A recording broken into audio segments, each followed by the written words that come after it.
and welcome to episode 10 of The Racer's Edge in association with F1 Racing Magazine, coming to you live tonight, I'm very pleased to say, looking back at the Spanish Grand Prix. What a race it was, a 1-3 finish for Ferrari. Fernando Alonso getting that win he wanted on home soil in a Ferrari. That's what made the difference. What a day for him. Good drive by Felipe Massa too, good teammates drive.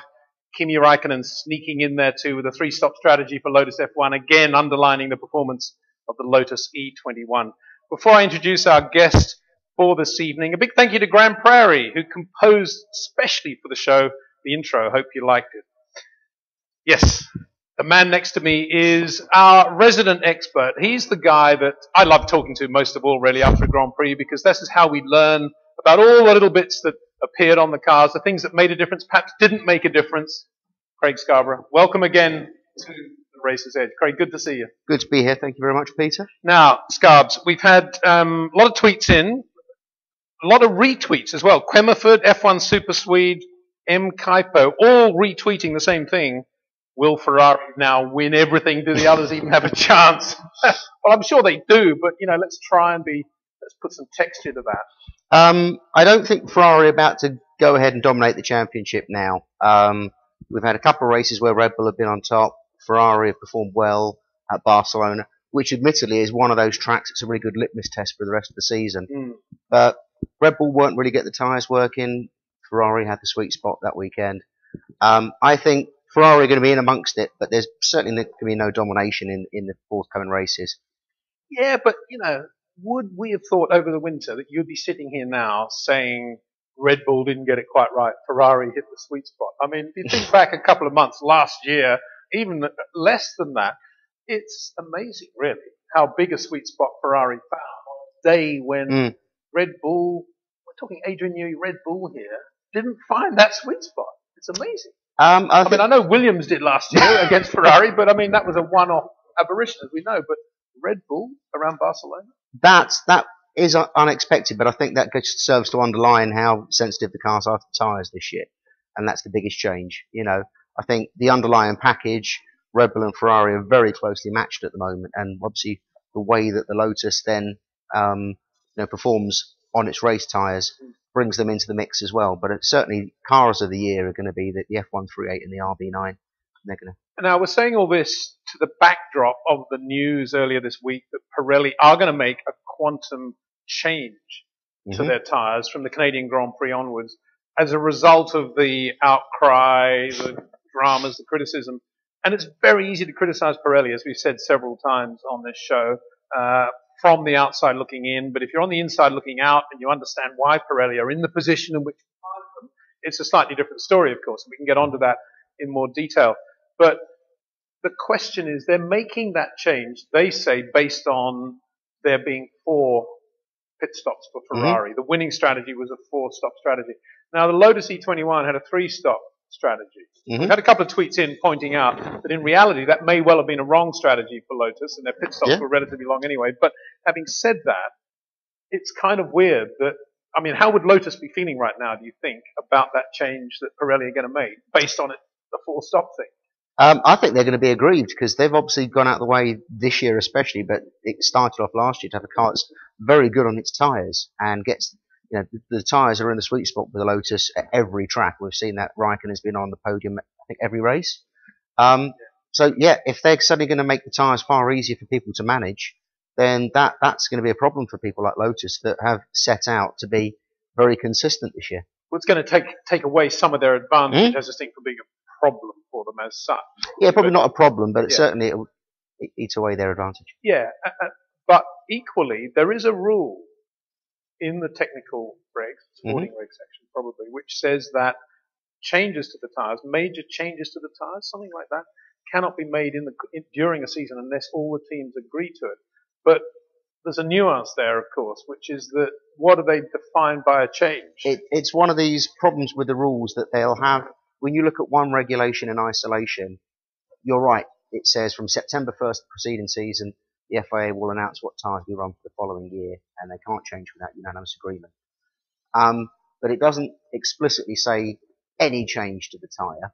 It just says the tyres that we will run. So it's possible that there is a workaround on the rules that they can change details of the construction of the compound mid-season without unanimous support. Yeah, I think you'd need a lawyer to go in and actually confirm exactly what that rule is. But that's the regulations in lots of different areas. So. I spent with our good friend Alistair Corbell, who I hope to get in the studio here as well, because he's such a great storyteller. And we were reliving Brands Hatch 76 when that first corner accident eliminated Clay Regazzoni's Ferrari, and I think Jacques Lafitte's Ligier, and James Hunt's McLaren was quite badly damaged, but he could get through to the back of the pits using the club circuit at Brands, as James would, with sort of deranged suspension, and drove into the back of the pits, whereupon they repaired the car. And the rule at the time said that anyone who is running can take the restart. But what defines a runner? Is it a car that sort of creeps around to the back of the pits with a broken front track rod, or is it a car that can do a full Grand Prix distance? And of course, there was no further definition of that. It's a bit like this word change with the Pirelli tyres. It is a bit of a grey area. As ever, what a surprise! Formula One, grey area in the rule book. Can't be Formula One. So, Scarbs, what did Ferrari bring to Barcelona? What did you see that was new on the car? Well, Ferrari aimed to bring a lot of aerodynamic upgrades to this race. As you remember, the first practice sessions were wet, so there's a lot of things that they brought that they didn't run. There were some different engine covers. The key thing that they did bring is some new side pods, very similar to the side pods we'd seen already with the Coanda ramp at the back of the side pod, but that area was much longer, and they had, very much like the Red Bull has over my shoulder, these far more complicated side pod fins with a vane that went over the top of the side pods to where the mirrors are, and arranged all the different vortex generating items around the cockpit and the side pod fronts, all changed. They tried them, they decided not to run them for the race, and the car was pretty much in the Bahrain spec for the Grand Prix. Now, if we then look at that and think, well, Ferrari got new parts, they didn't run them, but still they won the race, that starts to look quite optimistic for Ferrari. It does. The worrying undercurrent for that is that they've brought parts which they didn't think worked as well as they should. And this is the underlying problem Ferrari had going back the past 2 or 3 years, which Pat Fry's obviously come in to try and improve the ability to Ferrari to bring new parts and for them to work straight away as expected. So it may be worrying for them. They have got parts that haven't performed and decided not to race with. But not the only team in that situation. And of course, that is a function of the lack of testing.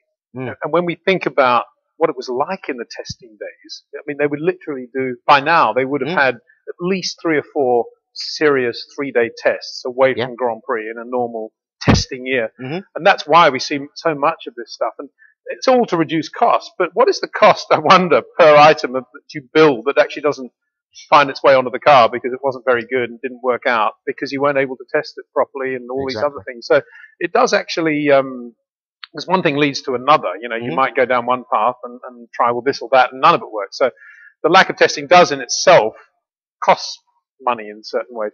Well, we should just mention, of course, that Pat Fry wasn't at the Spanish Grand Prix because he had appendicitis, I think it was. So, which is a quick recovery. I'm sure the result from Barcelona will have given him a lot to look forward to as he gets out of that situation. But all the best to Pat there. Great result for him at a time when everybody, I think, has been linking James Allison's name to Ferrari. There was another thought that came out of Spain, just emanated from the motorhomes like a sort of vapor, this sort of rumor thing. You could almost see it. It had a texture to it. And that was that, could this be Adrian Newey's last year at Red Bull? Could he have said, I'm going to quieten my life down a bit at the end of this year, and I'm going to race my GT40 a bit more and do this, and boats or whatever it is. And could it be that Red Bull are thinking James Allison's the guy to replace Adrian Newey? That was only a rumour out of Barcelona. I'm only repeating it. I'm not a rumour monger at all. Who am I to push these rumours? But he wouldn't be a bad guy. I mean, if they're going to replace Adrian at Red Bull, the information I've got is that it's not Red Bull, McLaren, or Mercedes that he's heading to, which really restricts the options he had. I think Ferrari seems to be where the safe money bets are going in terms of where he'll head.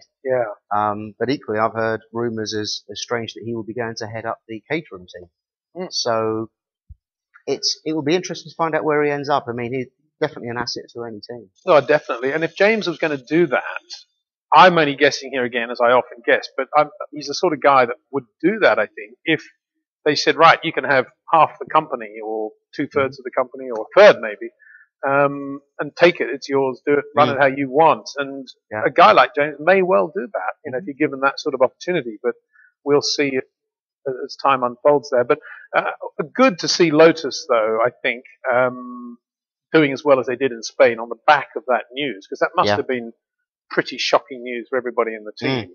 Maybe they were half expecting it towards the end of the year, but for it to happen then, and then to pull out a result like that, very strong performance from Kimi as well, I thought.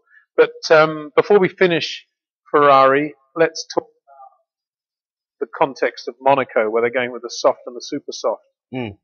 Pirelli and Ferrari will be thinking, we've won Spain, Monaco's a race we really want to win, we've got to win Monaco. That whole soft, super soft thing is going to be really interesting at Monaco, I think. Particularly qualifying. I presume most of them are going to qualify on the soft because they've got to get some laps in. I would have thought so. It's going to be a pretty hectic session. Yeah. Assuming tyres are able to cope with Monaco without falling apart too quickly. So, yeah, they probably will try and do that. But that will then handicap them off the line. It will. So, somebody's going to go on the super soft and get the pole. You will probably see a mix of strategies there. Yeah. In a way, it's an interesting thing, but one wonders what the race is going to be like, because I assume the super soft isn't going to last that long, and the soft may not last that long either, but let's wait and see on that one. Lotus E21, what did you see there? Lotus, there was just a few bits and pieces on the car this weekend. Small changes to the front wing. They had this little L-shaped vane hanging off the front wing end plate on the front of the car. Just another one of these little tiny tweaks. Obviously, Lotus are well known for bringing a very different wing to virtually every race. And they also had an extra element on their rear wing, which is quite interesting. Normally, when we look at the rear wing, you have the top two elements and then the beam wing. But there is a little grey area where you can have an extra winglet just low down in front of the beam wing. And they had a full wing just in front of the beam wing, which people like Ferrari, Toyota and Williams have run in the past. But quite interesting that they are really exploiting every inch of the available area for bodywork to get that car working how we want it to. And was that a race feature? That was in the race, yeah. I mean, it's one of those things tucked down behind the rear suspension. You can barely see it, but it's definitely there. And they're really pushing quite hard on the aero side of things at the moment. They are indeed. Well, everybody is, but impressive to see that they're able to keep that momentum going, as I say.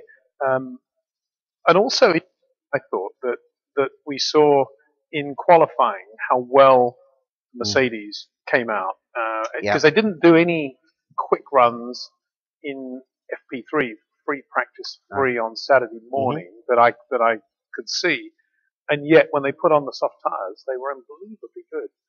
And we're going to talk in a minute to Remy Taffin, the head of operations for Renault F1, which is one of the reasons I'm wearing this shirt today. It's the only shirt I have with a Renault badge on. I thought I'd wave the flag for Renault on a day, sadly. Just driving here, the news came out that France have officially gone into a recession. So let's hope they get out of that recession pretty soon and we can all go back to a French Grand Prix and everything will be fine. But more of that in a minute. But what I thought was very interesting was how both Lewis and Nico were using fifth gear for turn 9, and the Renault and Ferrari drivers were dropping back to fourth in turn 9, which would give us a look for the first time. I think there's an indication perhaps of slightly different power curve between those two engines, or three engines. Yeah, very much. The Renault have always focused their engine on drivability and the other aspects of packaging.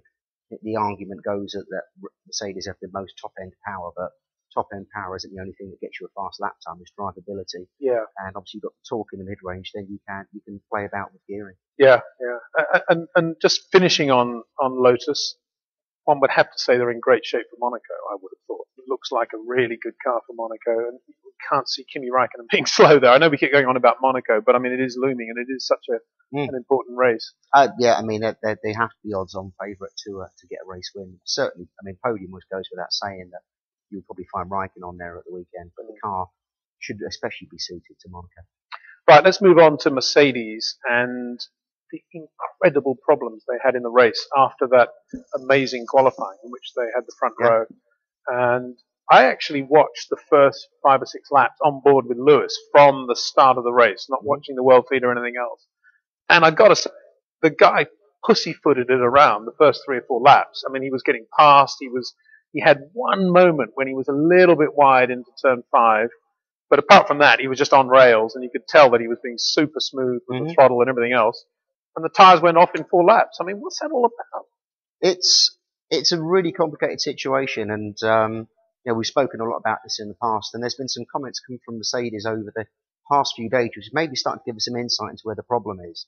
In that they're fairly sure that it's not a fundamental car issue, but they're now starting to talk about how they actually manage the tyres off the car before they go onto the car. So being in the ovens and the tyre warmers, and potentially any pre-running they do to scrub the tyres in. They're thinking maybe something that they're doing that they're not doing is leading to their tyres dropping off quicker than their rivals. But this pattern has been that the car is great. It gets the tyres into the zone very quickly on the soft tyres for 1 lap, but doesn't manage the tyres in the race, which tends to suggest there's a car that's just overusing its tyres. So as much as their management and durability of the tyre beforehand is an aspect, I think there must still be a car aspect to it as well. What did you see on the Mercedes this weekend? Last weekend? Very, very few visible changes. They had this little set of 3 jagged teeth by the wing mirrors, and they got rid of those 3 and just put one big one there instead. So all of their changes are very, very minor. They've not really gone for a big design change. Obviously, they've had bits and pieces in the previous races. So surprised they didn't bring more, but I think Mercedes' problems are very much focused on the tyres at the moment, not just adding more and more pace to the car. And what do you think, again, and we've talked about it before, what do you think again about the Prix system they're using and whether or not that's overcomplicating things in the way they can manage the tyres? I say that again in the context that they seem to be further down that road than anybody else on the grid. Yeah. So if you're looking at things that they're doing differently to everybody else, that's one of the areas. But again, you've got to say all the guys involved with that would know if there was some sort of issue, you would imagine. It's one of those things that you can model very accurately either in simulation or on the rigs that they have. So you would have to guess that compared with the conventional sprung suspension with conventional dampers, the Prix system, which doesn't use that in the same way to get the stiffness and the roll and the heave stiffnesses, should be able to model it exactly right, and they should get the damping levels right as well, which is another aspect which really affects tyre temperature as well. If you haven't got your damping right, you can actually overwork the carcass of the tyre and generate lots of internal heat. So you would have to think that the people there are clever enough to work this out. You would. So let's go back to it again. What actually is happening to the tyre when it's going off in the way it is so quickly? Well, from what you could hear from the onboard radio is that they were telling the drivers to manage tyre temperature, and they were having to lift off in the longer corners when you're getting lots of lateral load through the tyres, and particularly in the traction areas where they make sure they're not spinning them up. So that it looks like they are really just trying to keep the peak temperature down, because once you go over the peak temperature, then the tyre starts to go off the cliff. So it's all about that. Why the tyre's running so hot is their fundamental issue. And the problem, of course, is that this was a characteristic of the car last year as well, particularly on the rears. For several years. I mean, I remember when they released the first Mercedes, and lots of the people that I knew in the suspension arena looked at the rear suspension geometry and says, that's not good, that's going to be a problem. And they've addressed those sort of geometry issues around the suspension. Yeah, and wheelbase as well has changed. And there are lots of other things that were wrong with the car underlying, but they've had excessive rear tyre wear for 4 years now, and I don't think it is just simply a case of them turning down the temperature on the tyre warmers or something like that. And this again is a race where the hard tyre had a different window operation because Pirelli introduced that change for the Spanish Grand Prix on that specific compound, and one could argue maybe that it's helped Ferrari a bit, as I kind of tweeted out at the time, talking to a few people, a few other engineers from other teams thought it would probably help them a little bit, but they said it would probably help Mercedes a little bit. But in reality, it's hurt Mercedes, or appears to have hurt Mercedes, because they're much worse off now than they were in Bahrain, where they had severe problems, but they weren't as bad as this. Yeah, that's the really worrying thing from their perspective. It must be a concern. Barcelona is probably one of the most challenging tyres for circuits for tyres, because of the fast corners and the surface. So hopefully this is the worst case scenario for them, and they can get things working around more conventional circuits that are coming up. And just thinking about conventional circuits coming up and going back to our theme of Monte Carlo, you can imagine Mercedes thinking, well, we'll just put the super softs on both drivers, and if their tyres go off in the race, they can just hold everybody up behind. At least a different sort of circuit in that sense. That's probably going to be their strategy. One would imagine. They will no doubt go out and gun for pole there. But if they're slow, then other people will just pit early and undercut them. True. Or just wait for them to pit because they'll have to pit eventually, and then just gun it then. So, they'll be at the lead maybe at the end of the first stint. Then after that, they'll just be dropping back down the order if they are having the same issues. Let's talk about Williams, last year's winner of the Spanish Grand Prix. Amazingly, they've been way off the pace all year. They made progress probably, but so did everybody else. And in reality, in terms of position on the grid, they kind of possibly went even backwards a little bit in Spain. One interesting thing there was that Valtteri Bottas actually out-qualified last year's winner, Pastor Maldonado. Good performance in his rookie year. But a very difficult weekend for them again. But we've actually got a question in here, actually, many questions, but Miran, DD9, on TRE Live, which is our hashtag if you want to join us live on Twitter. Why do the Williams drivers have two different steering wheels this season? I see Valtteri has a new design. I hope I'm not dropping you in it here, Scarf. I've got to say, I hadn't noticed. There's been a lack of good steering wheel pictures, arguably. We'll probably get loads at Monaco where the photographers can get so much closer to the cars. It's all down to driver preference. And, the circuit board underlying it is probably exactly the same. I've not looked at it. They've probably just changed the layout just to suit the drivers. Yeah, and it's possible, we'll check this out, but it's possibly Valtteri likes a different thickness of the grip area of the steering wheel, and they've done something differently there. And it wasn't that long ago at Williams, certainly in the Villeneuve days, when they had completely different paddle layouts as well. It's unlikely they'll be different, because Valtteri would have sort of taken what's there. But who knows? We'll find out. It's a good question. Thanks for asking that.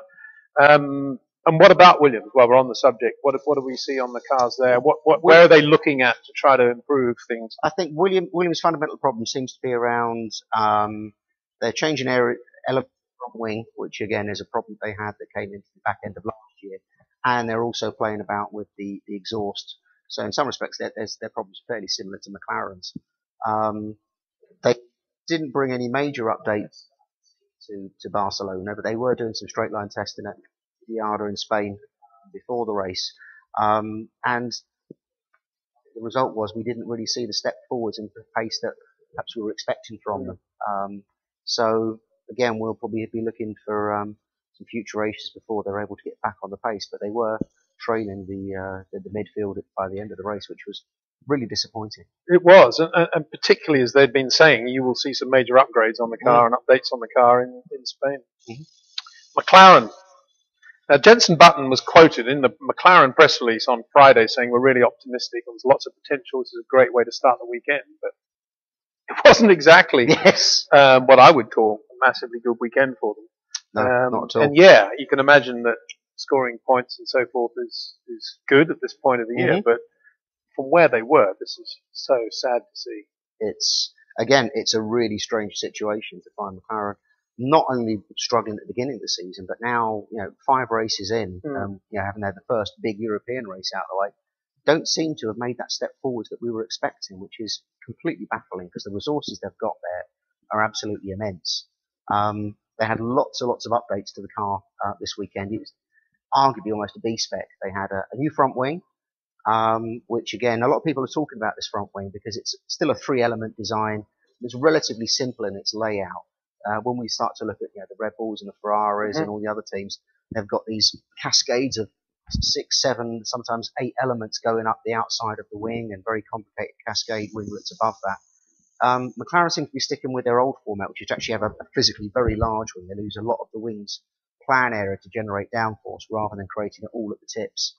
And this is obviously the philosophy that they like to follow. Is that in any way related to the nose work around the work they need to do around the nose if they're doing suspension changes? With the way the front wing sets the flow structures up down the back of the car, if they change the front wing massively over the winter, I think they'd probably be completely lost with their aero setup. So I think they're probably stuck with wings that they're fairly comfortable with and understand how they work, particularly respect the way the front tyres sit just behind them. There were some changes. They changed the cascade slightly, and it's all some very neat work there. But that area didn't really produce a lot of changes. Again, the side pods, they changed these fins that you have along the side of the side pods. They're now very Red Bull-like. They join the side pod with lots of other vortex generators over the top. They played about with the shape of the side pods. So they're doing lots of work to try and focus the downwash that goes over the side pods and then goes over the top of the exhaust to point it down towards the back of the car. And it seems increasingly that their fundamental problem is not the front wing so much, but very much how they're actually treating the area around the rear tyres and the exhausts.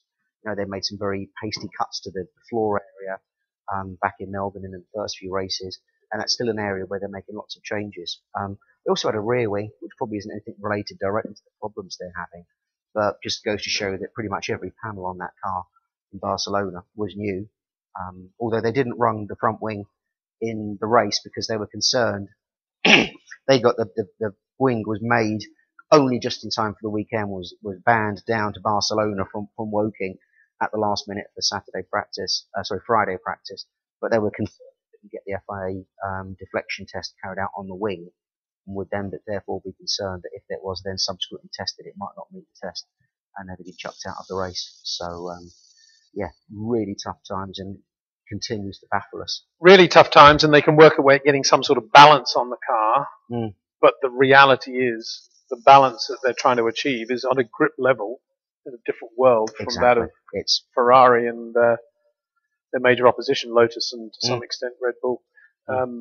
Let's just talk about Red Bull before we go to a little conversation we had with Remy Taffin. Red Bull, what did you see on that? It was a really interesting time for Red Bull. They're not where they're normally accustomed to be. So how much work is Adrian's doing on that car right now? Again, this weekend there was nothing visually very different, but they did have revisions to the nose, to the diffuser.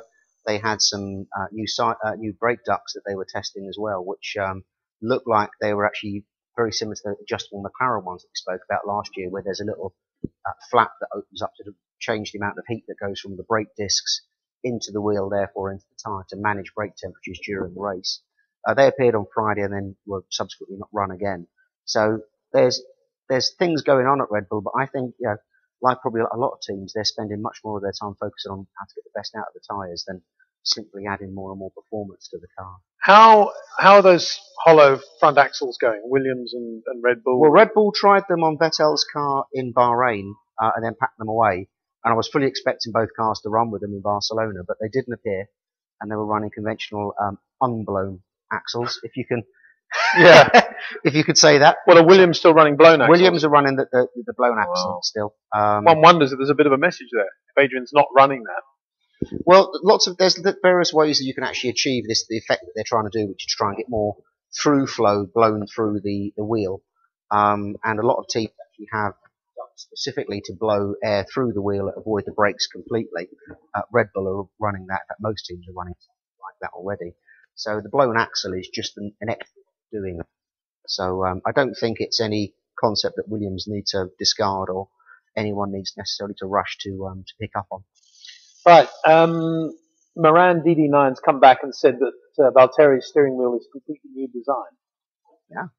So we'll look into that one. Well, what do we think about the rumour that Williams are looking at Mercedes for 2014? Well, that's another subject, and we'll get onto that subject in a second. But I think now's a good moment just to press pause, because yesterday I spoke to Remy Taffin, the head of operations for Renault F1. Now, this wasn't because I wanted to be controversial or push him and pick his brains as to what's this year. It's just because, like you, I think, and I hope, I just like talking to good racing people with racing brains. And even if it's just like, how are you? What's the weather like? What did you think of Barcelona? To me, that conversation's always worth having because you can learn something.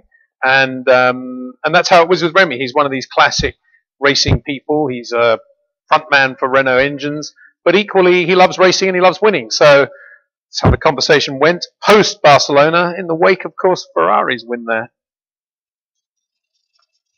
Well, Remy, thanks very much for joining us, and commiserations, I suppose, on not winning the Spanish Grand Prix. It's been a relatively good start to the year, though, for Renault, I think, from your perspective. Yeah, definitively. I mean, it's obviously when we don't succeed to win, it's always a sort of a problem to us. As obviously we always try to do this, but I think we showed off that we could win either with Red Bull or Lotus since the beginning of the season, which is already a good point for us. But it's also fair to say that there is a great competition for the first 5 races, and we know that a lot of competitors can win. So it makes even harder game for us. Remy, how is this year's engine compared with last year's? It's very similar engine. I mean, it's obviously we always tweak a few parts over the winter to try to make sure we've got our first priority, which is reliability, fine. And it's true that last year we had a few problems that we had to fix, and we did a part of the job through the year last year, and we had to finish off these jobs through the winter, which we did.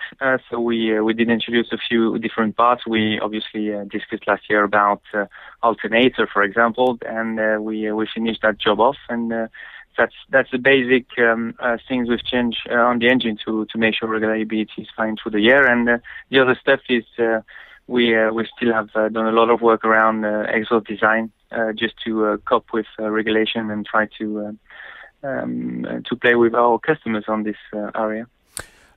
How did you actually resolve the alternator issue in the end? I think it's all about design. I mean, we at one point we discovered what was the problem, and it's not always very easy to fix it on the, let's say, on the design we've got. So we decided to go 2 or 3 different directions. With one was the complete redesign, which we did. We put in place over the winter, and that's now what we got. So mechanically speaking, we've redesigned the alternator, and we also take the benefit from redesigning to give us a bit more robustness as for current is concerned. I mean, just to cope with the increased current consumption, we could have one customer to another. Is it still a Magneti Marelli alternator? We're still running Magneti Marelli alternator, but we also have an option which is the Mesel alternator. Basically, what we did last year is we had 2 or 3 solutions we wanted to put in place just to make sure we've got at least one that works, and we work in parallel with Marelli and Mesel. But it's important to say that we obviously are responsible for that design, and we've got exactly now the same design, mechanically speaking, in between the 2 alternators, and it's only all about the internals, the electric part, which is obviously different from a different supplier. But they are clearly very similar. What did you make of the Mark Webber ECU problem in Melbourne when it happened?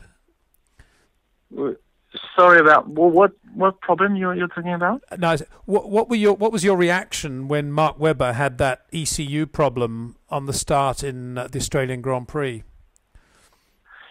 I mean, it's always difficult to say that to face this, but I mean, we do our normal stuff. It's investigation. We just make sure we don't lose or we don't miss anything.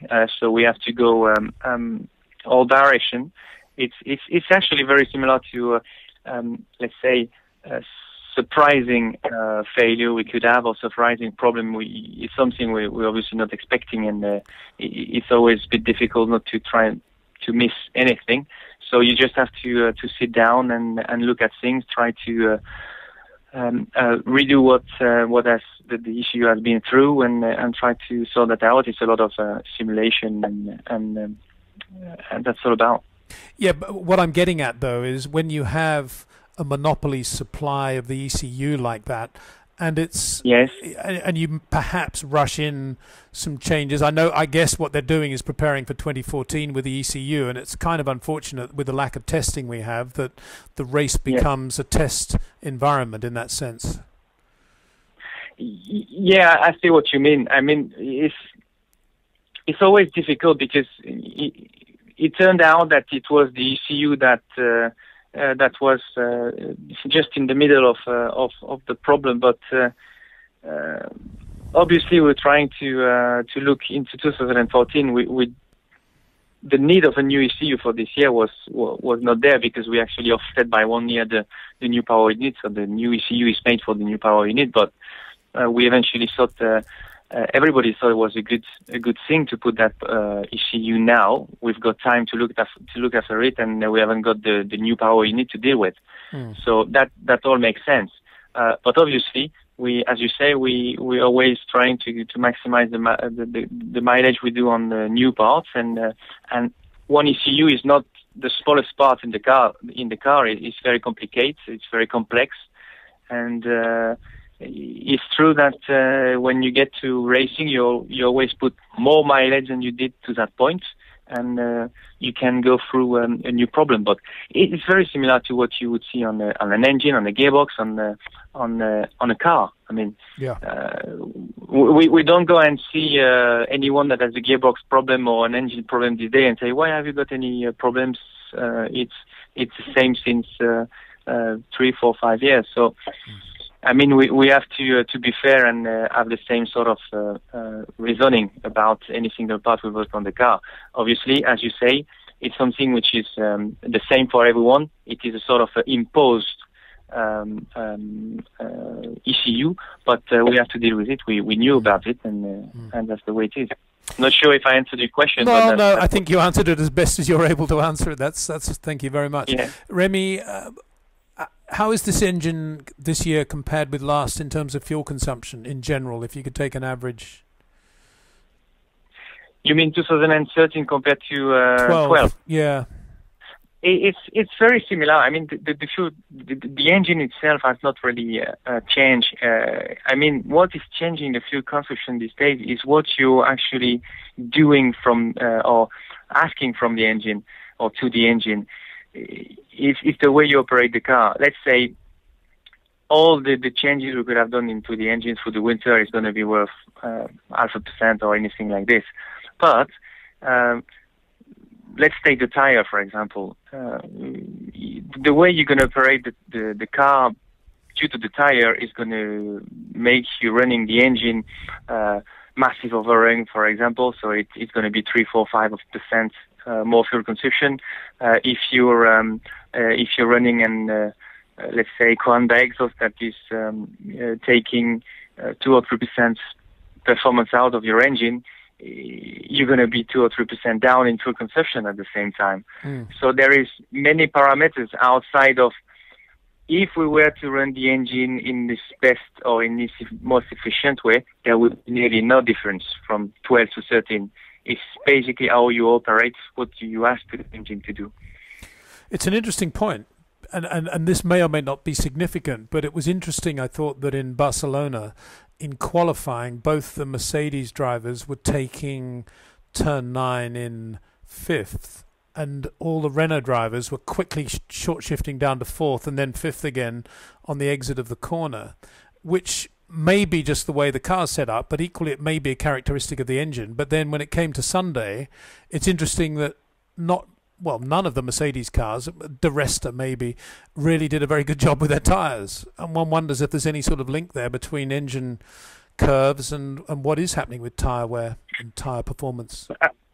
If you take turn 9, it's obviously quite a quick corner, and for sure there is the tyre that deal a bit within. But I did not really have a good look at this as the comparison you're making. But the one thing I would say is yes, it could be linked to how the power curve is or how the engine is used.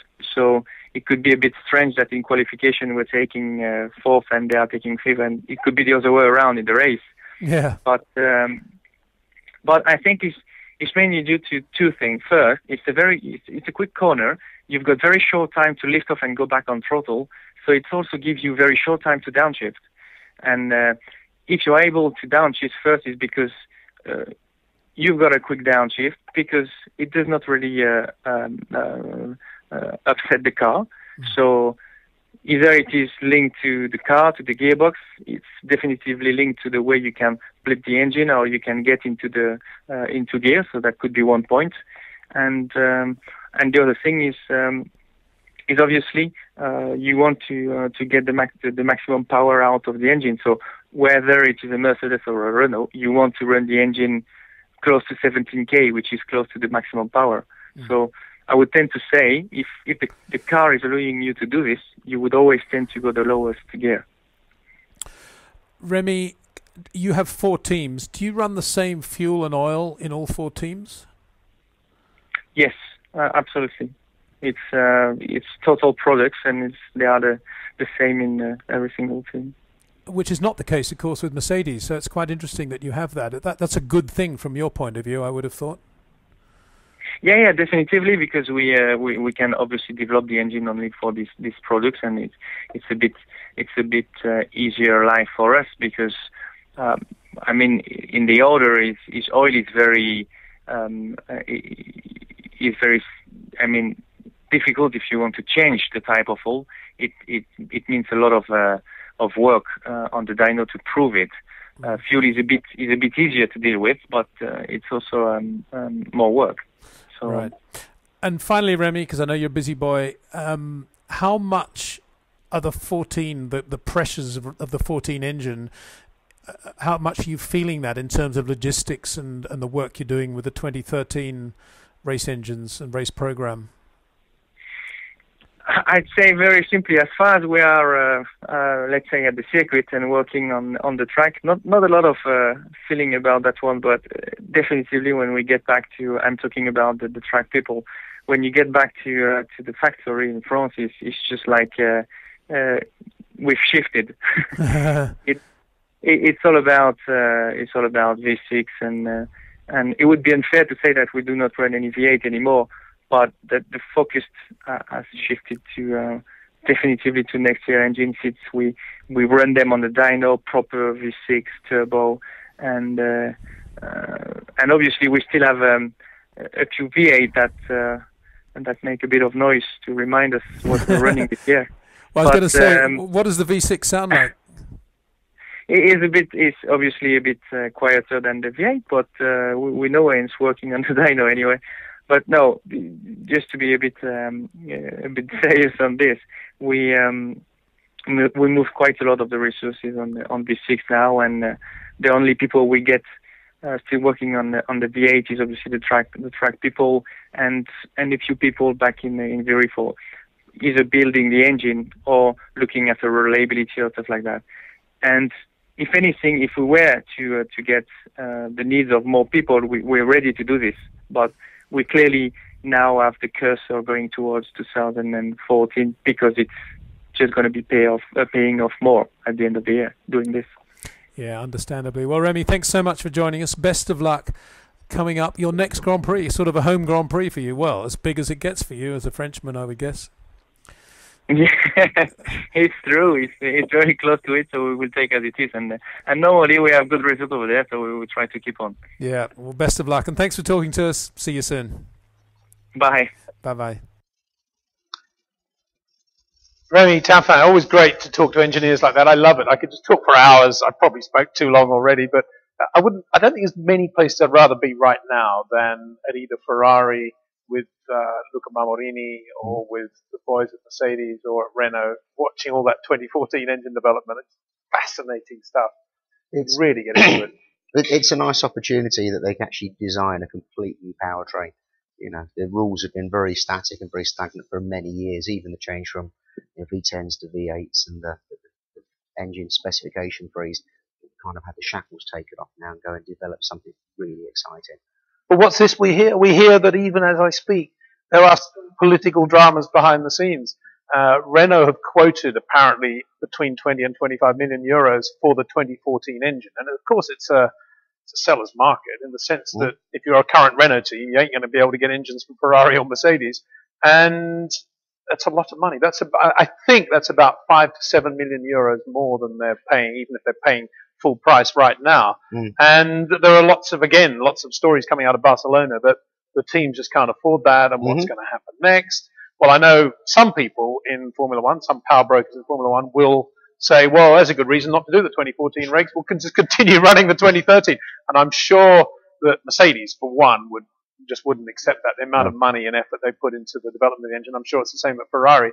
So we'll have to see where this one goes. But a difficult one because it is expensive. It was interesting, Jarno Trulli on the show last week saying when I asked him about what he thought of the 2014 regs, his immediate response was, well, they're going to be expensive. And, and he's not wrong. That is the problem at the moment in Formula One. And as I said earlier, France has just gone into a recession. I love Renault. They've got a wonderful racing history, and I just hope that things just continue along as they should. Before we get on to the next little cameo piece, let's just talk about Sauber. Good drive from Esteban Gutierrez, I think. Yes. Another difficult race for Nico Hülkenberg, not helped, of course, by that incident in the pit lane. No. What did you see on Sauber from a Willem Toet perspective? He's been busy as he always is. The main thing for Sauber, they had a few little details around the car, but they had a new rear wing. The car's suffering a lot with rear end instability, which obviously is affecting the driver's confidence. So they had a new rear wing, had very subtle changes in the shape of that. They also had bodywork ready to run their drag reduction device, which is this passive F-duct kind of DRS type system. It looked like they were going to run that on Friday, but with the weather, we never actually saw it appear. So that's probably going to get packed away.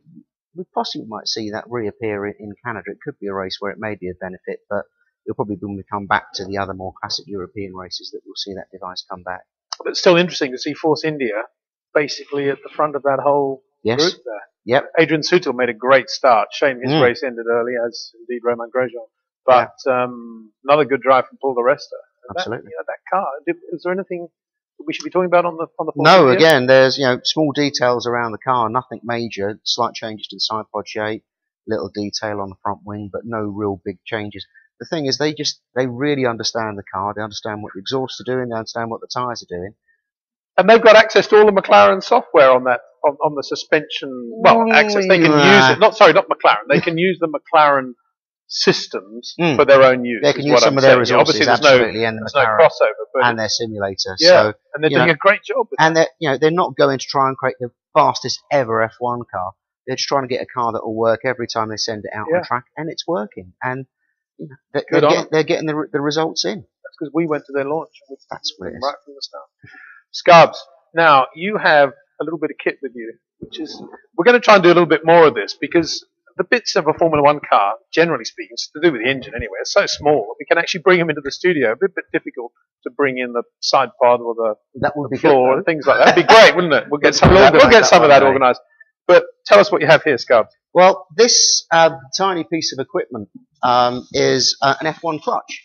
And we've spoken about this lots of times about race starts, and particularly in respect to Ferrari and Mark Webber.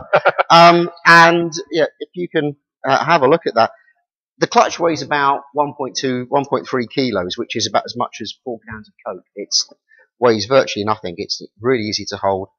It's less than 10 centimeters in diameter. And what you have here then is this side here goes into the engine. So you have the output shaft from the engine goes in here, and this side here goes into the gearbox. And the clutch, just as in with a road car clutch, just breaks the drive from the engine to the gearbox. And you need the clutch effectively whenever the car comes to a stop. So at pit stops, particularly at the race start, and whenever you leave the garage during the weekend. So if you think that this really tiny piece of equipment has to transmit not just the 750, 770 horsepower of the engine, but also the power of the KERS as well. It's not just once. Not just once, but every lap. And if we just start to dismantle it very simply here, this is the spacer ring. I've taken the clutch spring off, which allows me to take this apart without having my eyes taken out by. And while you're doing that, Scarbs, tell us what clutch that is, where it's from, when you got it, what age it is. This is a Force India clutch. So this would have been mated to a Mercedes engine and a McLaren gearbox. And you sneaked in one night and with your mates wearing a black balaclava. Well, this is one of the things. Luckily, a lot of the teams actually do sell off a lot of their spare parts through specialists. And I purchased this one from Force India's licensed reseller. And what I have now in my hand here is the clutch ring.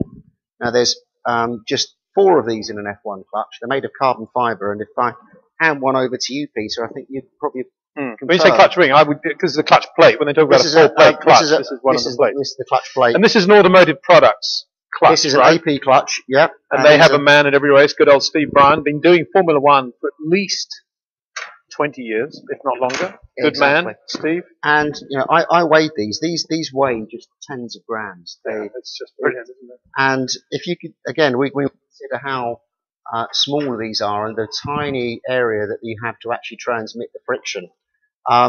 These actually feel shiny, don't they? They do. They do. And you need the heat from the carbon fibre warming up, just like it is with the brakes, because this is the same as the brake material, to actually get that friction. And when this is clamped shut with the spring, you've got relatively small amounts of space here. And at the start, when you see the drivers controlling the clutch paddle, it's the movement you've got actually only about 4 millimeters. So if we have a look here, the clutch actually only moves sort of about that much there. Just a few millimeters. And that is what they're playing with on the formation lap, right? So, based on the burnouts they've done. So, and the radio that they're getting is telling them what setting to go to exactly. on that movement. So the height of all of these stacked together, along with the spacer ring, because these wear out, that moves. So the last thing the driver will do approaching the grid is to do what they call a bite point find, which just measures when the clutch starts to grip. The computers will then recognise that point, record it. So in the race start, it will bring the clutch out to that position. And as I say, we're talking fractions of a millimetre at that point. The clutch will start to bite. You'll get the first burst of acceleration. And once you've got up to a reasonable speed and the wheels are no longer spinning, still in first gear, you release the second clutch paddle. The clutch will completely engage. There'll be no slip from the clutch, no spinning on the tyres.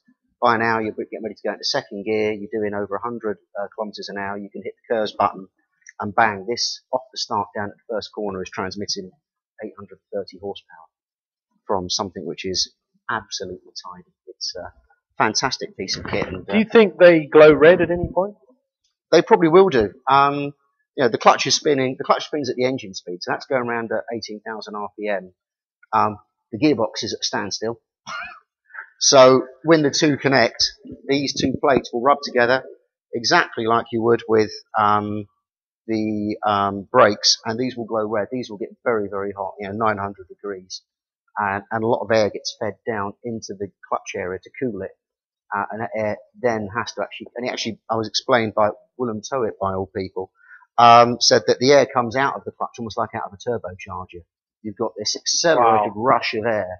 It's like super hot that just has to get blown out the back of the car. I'm surprised no one so far has actually tried to do something with that questionably legal with that fast moving air. Maybe people are. We haven't detected it yet. Good point. Well done, Scarb. There's the next development. It's just a story on its own, isn't it? We can take so many items of the car and we could talk about them. And imagine if we could have a clutch cam, for example, and we could actually identify what was going on there. I know it's impossible. But it just shows how much goes into one tiny part of the car that we just take for granted. Well, he made a bad start, he made a good start. We're not thinking about poor old Steve Bryan at AP or whoever doing the clutch. And wow, that's great. Thank you very much for doing that. On that point, one of the strange things about F1, and we all know about its secrecy, and obviously makes my job really difficult to understand technology. This is a piece of proprietary technology. That clutch is exactly the same one used in all of the Mercedes engines, in the same with the Cosworth engine, and the Renault's. Ferrari use German clutch, which is virtually the same design. The basket is a bit, the Sachs one is slightly different basket design. These things, people should be talking about them. And I wish teams gave us more access to common bits of kit like this so that we can explain. Because it's fascinating, and it's only when we see it like this that we can understand it. I mean, the spark plug for me is another really interesting part of the car, and I'd love to see the heads and all that part. I'd love to see the pneumatic valves in operation if we could, in some sort of simulation or whatever. That's good. I've got one of those at home. Okay, well that's the next show then, Scott. Brilliant. Thank you very much for that. We'll do a few more cars. Just a bit of update. GP2 wins for Robin Frins, the World Series champion from last year. Before that, the Renault 2-litre Euro champion. Great Dutch driver on the way up. And he's just got into GP2. And guess what? He won the feature race in Barcelona. Beautiful drive by Robin Frins. Very hard, fast racer with massive potential, as we saw at least 2 years ago. And we've got several interviews with him on my blog, peterwindsor.com. So if you want to look at Robin as he's coming up through the ranks, go there. And he won the sprint race GP2. Great for him because guess what? He's from Monte Carlo. Where's the next race? Monte Carlo. Imagine the hype in the Coletti family. And don't forget, his sister was a very, very successful downhill racer. So great sporting blood with the Coletti family. They're not just, an Italian name and faceless people. These are really good guys. GP3, Thierry Elinas, a good friend of ours as well. This is a driver that Rob Wilson recognized at the Grand Prix shootout a few years ago. Out of about 50 young drivers there who had got very little experience, Theo came over from Cyprus and Rob identified him straight away. And he won at Monza last year, but now he's won at Barcelona as well. Very good drive in the Mana GP3 team. And Aravagno also won for the new Finnish GP3 team, won on Sunday in the sprint race. I've got to say, though, that I think whilst the problems we're having with tyres in Formula One are kind of understandable in the sense that we know where it's come from and what they're trying to achieve, I think when you have a one-make formula and it's all about young drivers learning, I think if you're going to err, it's much better to err on the side of a rock-hard tyre rather than a tyre that goes off incredibly quickly. And yes, the guys who win the race usually do a very good job of managing the tyres, but for them at the front, it's usually easier to manage the tyres because they haven't got anything in front of them taking away downforce or anything like that. It's a bit like being in the wet. So I was surprised actually how slowly the midfield of the GP2 and the GP3 race was running in Barcelona. And in some corners, it looked like they were doing like 10, 15 miles an hour. It was just ridiculous. And they were all crashing into one another. For that, read Tom Gaymore's blog. He's done a very nice blog about driving standards. But my rider to that would be that when things are happening incredibly slowly and there's a massive queue of cars, it's slightly different from when you're side by side going through the Curva Grande at Monza and you've got nobody in front of you behind you except the guy next to you. That's when driving standards really come into play. But Tom's blog to be recommended and to be looked at. Scarbs, we're going to have to rush a little bit through some of the remaining runners, but Toro Rosso looked pretty good, didn't they? Yes, they've kind of turned a corner, I think. They were struggling earlier in the season to understand the car. Obviously, it's... Well, good result in China, of course, but then it all went away from them in Bahrain, didn't it? Yeah, but I think that their understanding of the car, there was a big upgrade to the side pods of the Toro Rosso in Barcelona. We've looked at the Red Bull side pods before, where you have this kind of curve and tunnel underneath the side pods, which splits the flow that goes generally around the side pods from this Coanda exhaust flow. Toro Rosso had taken some of Red Bull's ideas, but haven't enclosed this underneath flow of the side pods in a tunnel. It's a kind of flat bottom side pod. I'm struggling to be able to draw it accurately enough to do a blog piece on it. Very interesting development from them, and they've got all the right ingredients to have a really strong season, and hopefully they'll be pressuring Force India for those best of the mid-grid places during the year. Yeah, and good luck to them because they had a difficult year last year, and they've definitely made progress. And interesting to see how the Jean-Eric Verne, Ricciardo balance is going to fade out because it's two aggressive drivers there, and we're seeing some days one of them going well, other days the other. My money ultimately is going to be on Ricciardo, but we'll see. I think the back end of the grid is an interesting one, isn't it? We've got it's very closely matched now. Marussia are still continuing to look pretty strong, aren't they? Marussia obviously had the consistency this year. The car has been there or thereabouts all of the time. Developments are starting to come on the car. There was a few bits and pieces, nothing again major visual change. Had a new floor, details to the wing and the brake ducts and stuff. So they're continuing to move forwards. The biggest step this weekend was probably Caterham having their full 2013 spec on the car for the first time. So it's the first chance to have a look at that, where they've changed the front wing, they've changed the nose, so they've gone away from this the platypus step nose that they had from last year and put both a chin underneath it, like we see on the Force India, but also a modesty panel over the top as well. Details on the side pods, new rear wing. They've really upped that car. And the good news is whereas last year they brought a very similar big upgrade to the car at Silverstone, which just didn't really give the step that you would have expected that amount of investment to have delivered, this new upgrade certainly seems to have brought them up. And as we see that in the pace of Charles Pic in qualifying and in the race. I know Williams had a difficult race, but He was just a few seconds off them by the race's end, which is positive news for Caterham. Yeah, it is. Just going back to McLaren now, also interesting to see Sergio Perez continuing to make progress, I think, as a driver.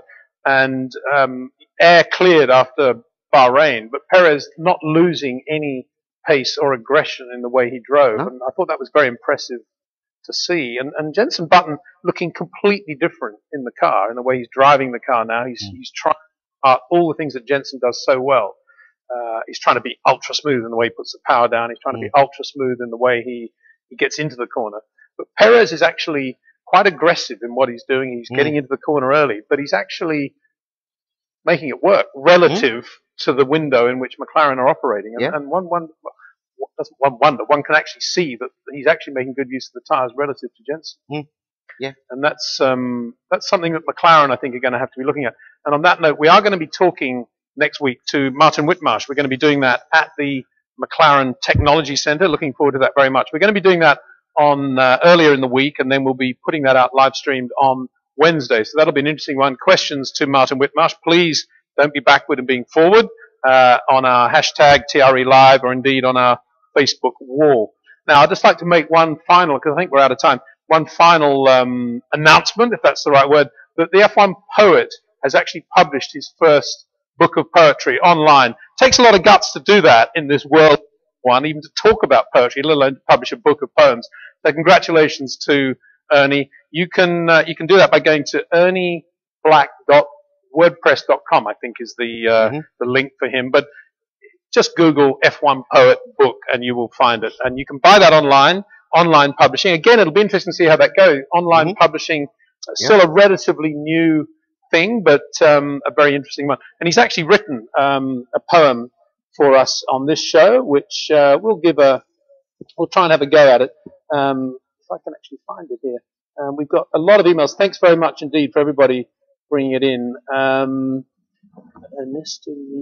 trouble is I'm on my iPad now, and it's actually, somebody can probably help me here, but I find it actually quite difficult to know how to file all the emails on an iPad relative to the MacBook Pro that I've got over there. But I'm going to post, I'll tell you what, we are out of time, so I'm going to post his poem on our Facebook page as we did before. But Ernie, thank you very much indeed for doing that.